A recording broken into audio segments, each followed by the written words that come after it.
What is up, and welcome back to That Crafty Gamer. So, I've been playing a lot of Rainbow Six Siege lately, and it's an amazing game. It's extremely fun. But I wanted to bring something out of Rainbow Six that I could make.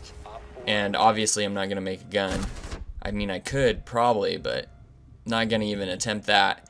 But so something I really like is the charm system on Rainbow Six. You have all different sorts of charms. And at the beginning of this season, if you bought the season pass, you got the meteorite charm, which is a very cool charm. It's metal and mixed, metals. It's pretty cool looking. And I thought, I can try and make that. So that's what we're going to do today. And I'm going to show how. And it's going to be my take on the meteorite charm, not necessarily identical to what's in game. So here we go. So these are all the things I'm going to be using. First is the 10-pound bag of Petrobond casting sand, and that's used for gold, silver, copper, jewelry stuff, casting jewelry stuff. And then the second item is the green carving wax right there, and that's a pound of it. I'm going to be cutting a piece of it off. And then what's left is the pure aluminum ingots that I have already, melted down a bunch of soda cans to get. And then you can also just use soda cans and throw those directly in there. All the stuff that I used will be linked in the description below. And the last thing that I don't have up on the table is the foundry, a way to melt down the metal. So however you want to do that, you can do that. You can find foundry builds on YouTube, on Google, and check that out. So let's get into the actual build now.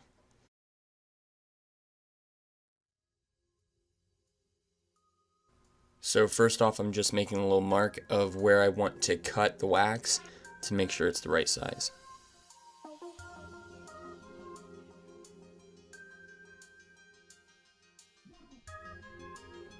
And then I make a line where I'm going to put a groove so I can cut the wax.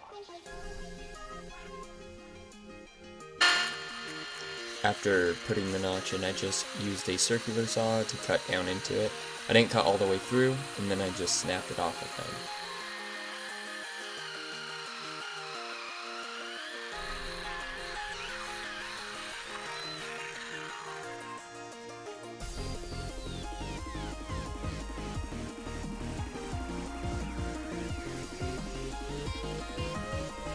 I then cut it in half with a handsaw, and this looks more dangerous than it is. My thumb wasn't directly under the blade, though the angle shows it, but always be careful with doing stuff like this.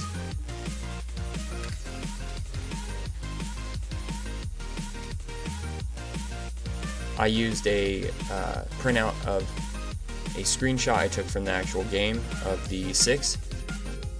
The whole picture is 2 inches, and the actual 6 in the picture is about 1 inch and 7/8.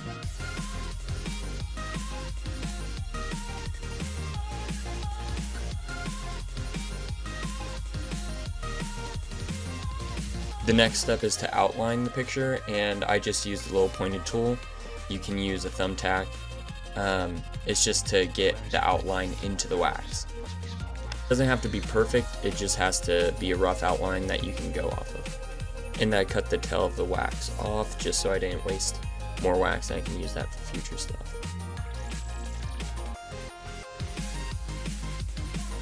I then shaved the sides with some files. I used files just so they didn't get out of control, and I didn't take off more than I wanted to. I started on the corner, but then I decided to do it flat across it. I did switch to a more aggressive rasp just so I could get the chunk of it off, and it worked out pretty well. I got most of it off with the rasp. I then rounded the corners off and got as close as I wanted to with the rasp and try to get that full 6 figure. Like I said earlier, the outline was just a guide, and I got close, and I will get closer, but you don't have to get on the lines that you create. The file work will take the most time. It's just tedious work, but I didn't want to do anything more aggressive because I didn't want it to get out of control. I used a really small file for the inside of the 6, including the gun. And again, it's just really slow work. I didn't want to use anything too aggressive, and that way I could control it a little more.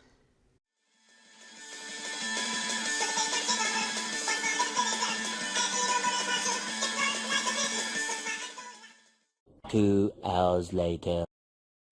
So this is what we get after all the filing down that we do. It's a long process, but it's worth it, and it looks good.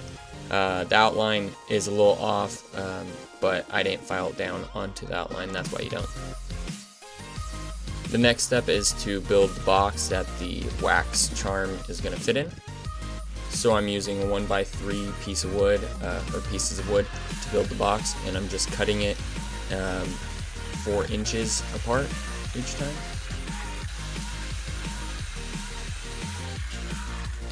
And I cut 9 just in case anything went wrong. I had an extra spare to work with. And then you just screw them together.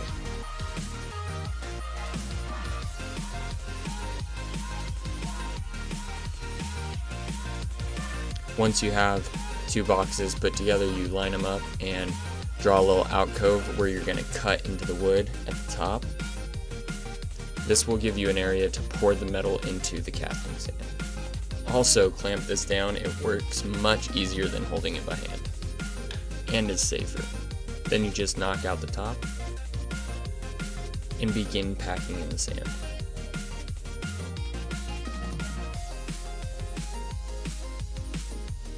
Pack in levels, just so it's all, really firmly packed. And repeat until you fill it up.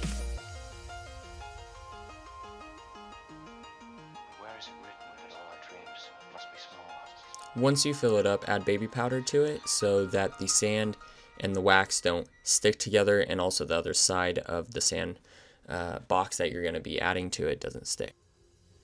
I also coated the wax charm in baby powder just so it wouldn't stick, give it extra little help there. And then I pressed it into the sand, about halfway. Then I added the box, added some more baby powder on top of the charm, and returned to packing sand down into it.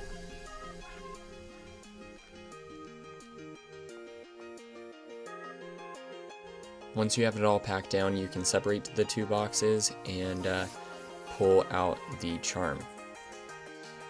Then you want to make a little groove down to the impression in the sand. This is where we're going to pour the metal down into the mold.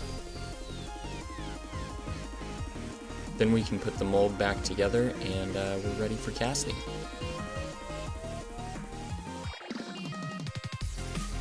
This is the homemade foundry I'm using, and it has a hairdryer as the air source, and this is when you would put in the metal. I'm using pure ingots of aluminum, but you can use soda cans or whatever. I also mixed in some nails to get a different coloration in the middle. Then you simply pour it into the funnel in the sand that we made, and hopefully you get a good casting. So I put a spare tile underneath the mold in case of any overflow, and that did end up happening, so having something that you don't mind ruining is a good idea. After waiting a while for it to cool, you can open it up and see what you got. We got a pretty good casting, and if we didn't get one, we could recast it as well. Because I used a nail instead of a screw, the nail did slip and metal escaped out the side of the mold. If I would have used a screw, it would have held it better. So all that's left is to clean up the actual charm, and I began by cutting the top off, that kind of mushroom there.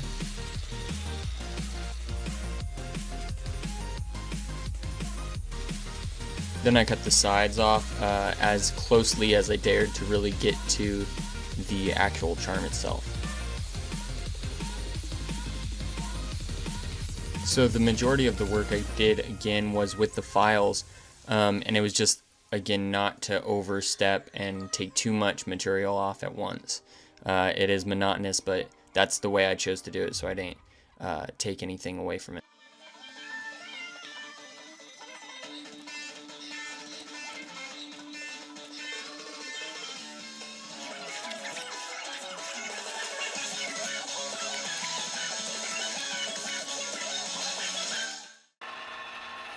I did leave a little piece from the mushroom top, and that's where we're going to hang it from.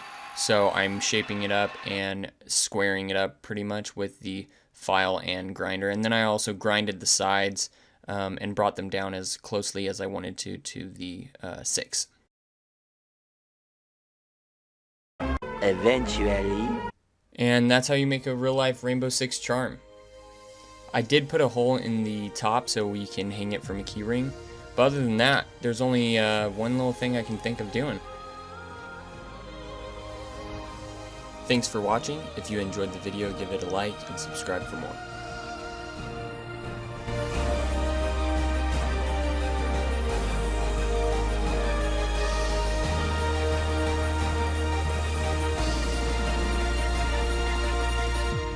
Where is it written that all our dreams must be small?